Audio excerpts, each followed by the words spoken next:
Lalu keluar terakhir Permendikbud-Ristek nomor 53 2023. Betulnya permen ini adalah untuk menjawab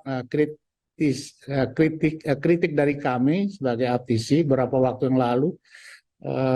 Juga kami ke DPR, kami ke kementerian, di mana banyak perguruan tinggi tidak mampu untuk mengajukan akreditasi karena berbiaya yang mahal dan sebagainya, sehingga alhamdulillah keluarlah Permendikbud Ristek nomor 53 tahun 2023.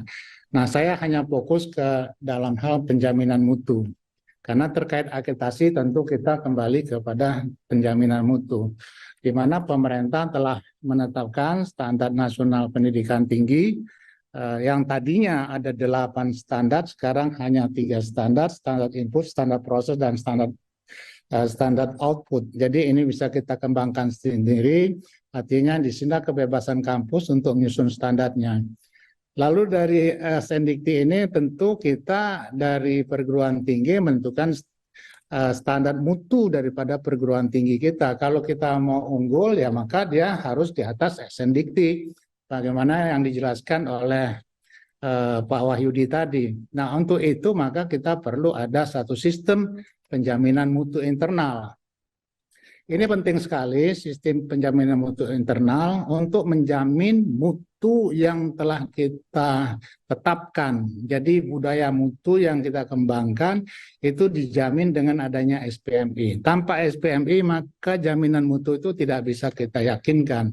Tidak bisa kita menjamin mutu yang kita agunkan. Jadi dengan SPMI, SPMI juga bukan hanya hitam di atas putih saja, tetapi betul-betul terimplementasikan dengan baik, terdokumentasikan dengan baik, dan berjalan secara efektif. Itu yang harusnya kita yakini. Jadi tidak hanya SPMI hanya memenuhi syarat bahwa kita punya standar mutu dijamin dengan SPMI, tetapi SPMI-nya tidak berjalan secara efektif ataupun secara baik. Nah, lalu untuk memastikan standar mutu yang telah kita tetapkan, maka ada yang namanya akreditasi. Jadi perlu diakreditasi bahwa standar mutu yang kita nyatakan itu betul-betul sesuai dengan apa yang telah kita tetapkan. Nah, siapa yang melakukan akreditasi? Ini yang namanya sistem penjaminan mutu eksternal yang dilakukan oleh BAN PT dan juga LAM PT. BAN PT sekarang ini fokus kepada institusi dan LAM PT fokus kepada prodi. Tetapi ada juga prodi-prodi yang belum bisa diakreditasi oleh BAN PT. Nah, lalu hasilnya bisa terakreditasi, bisa tidak terakreditasi.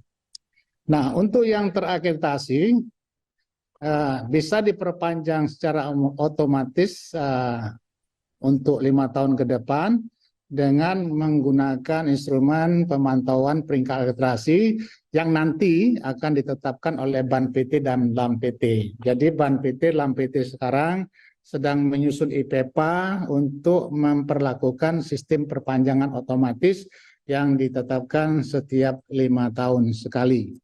Nah, lalu apakah ini akan artinya berlangsung sama 5 tahun? Belum tentu. Kalau dalam perjalanan hasil dari PEPA itu ternyata ada hal-hal yang menunjukkan ada indikator penurunan dan sebagainya, maka BAN atau LAM bisa melakukan reakreditasi. Nah, reakreditasi itu bisa tidak terakreditasi, bisa terakreditasi.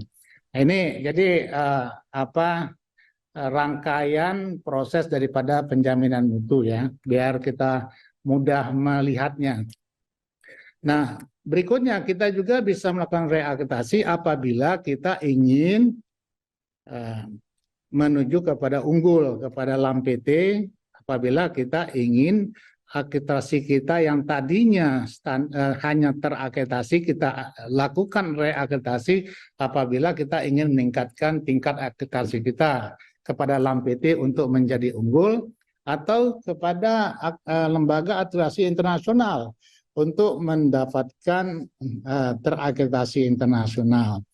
Nah, inilah rangkaian pola pikir ya, penjaminan mutu supaya kita mudah membacanya, mengerti tentang PP 53 ini yang telah dikeluarkan oleh Menteri pada beberapa bulan yang lalu. Sevima, educational platform for universities.